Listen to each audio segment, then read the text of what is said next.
let's pour a little water on the ground and remember air cooling.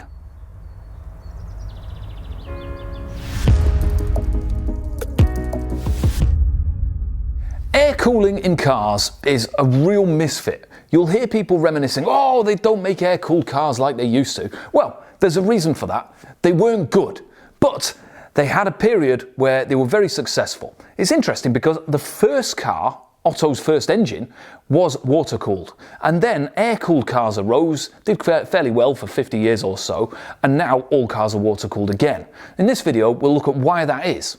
In the late 30s, Germany wanted to produce a car that would work for normal people. The sort of people who didn't have servants and who weren't gentlemen petrol heads. A people's car, a Volkswagen. That project would become the Volkswagen Beetle.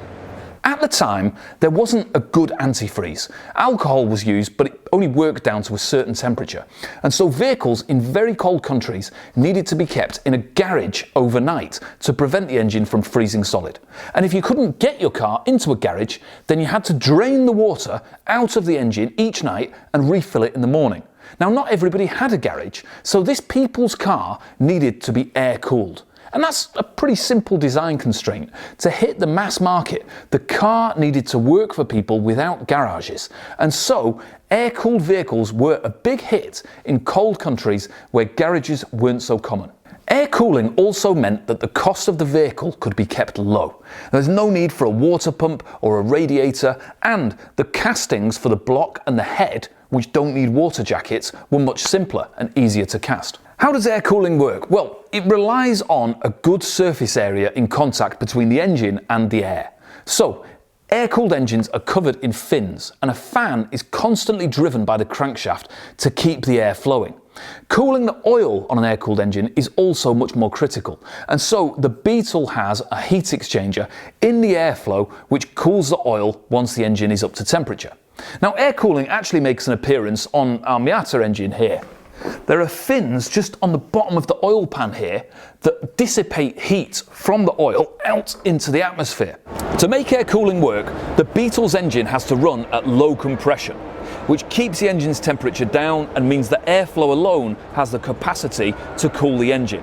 Now, this suited Volkswagen's designers anyway, because low compression engines can run on a lower quality fuel, and that meant that the Beetle could run on basically whatever was poured into it. But ultimately, this need for low compression was going to cause problems, as we'll soon see. After the war, lots of other air-cooled cars jumped in behind the Beetle. The Citroën 2CV, the Fiat 500 and the Chevrolet Corvair, among loads of others. And while the Beetle basically cleared the path for a low-cost mass-market car, there's another iconic air-cooled vehicle right up at the other end of the spectrum. In the late 40s, Porsche built their 356 inspired heavily by the Beetle. I mean, look at it. It's basically a stretch Beetle. So, Porsche used a similar air-cooled engine, benefiting from its reduced weight and its reduced complexity. And even more than the Beetle, this design relied on cooling the oil, and it included external oil coolers in the airflow. Now, these remote oil coolers, they're basically radiators, and that took away a lot of the advantage of air cooling. The 60s was the heyday of the air-cooled engine. Loads of little factors made air-cooled engines competitive and even good compared to water cooling. Mainly, a total disregard for emissions and efficiency was the main factor.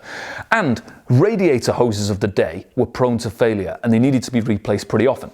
They weren't the durable hoses that we take for granted today, EPDM type stuff. In 1964, the iconic Porsche 911 was introduced, easily the most aspirational of all the air-cooled cars, and the design endured. Up until 1998, all 911s were air-cooled. Originally, the 911 came with a 2-litre flat-six engine, and it leaned heavily on oil cooling. In fact, it's really an oil-cooled engine rather than air-cooled. It has 3 oil coolers scattered around the car. Now, these oil coolers didn't actually add that much complexity because the engine uses a dry sump, which means it needs a remote oil reservoir anyway, so adding coolers along the way is minimal extra trouble. Ultimately though, air-cooled engines were doomed by their poor emissions and their poor efficiency.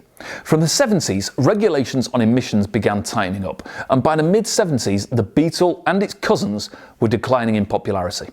Engines had to move to high compression for higher efficiency, and this created higher operating temperatures that couldn't be cooled by airflow alone.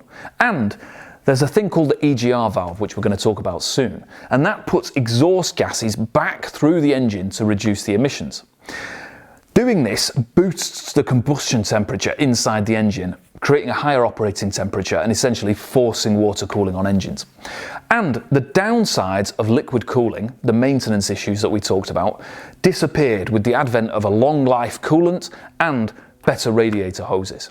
Eventually, even the air-cooled 911's time was up, and it couldn't maintain competitive performance while hitting emissions requirements. And so eventually, it was replaced in 1998 by a water-cooled 911. Now, air cooling continues to be used for smaller engines, in garden power tools, generators, and little motorbikes, because air has the capacity to cool those engines. But for a bigger engine tucked away in a small engine compartment, water wins out every day, and all production cars are now water cooled.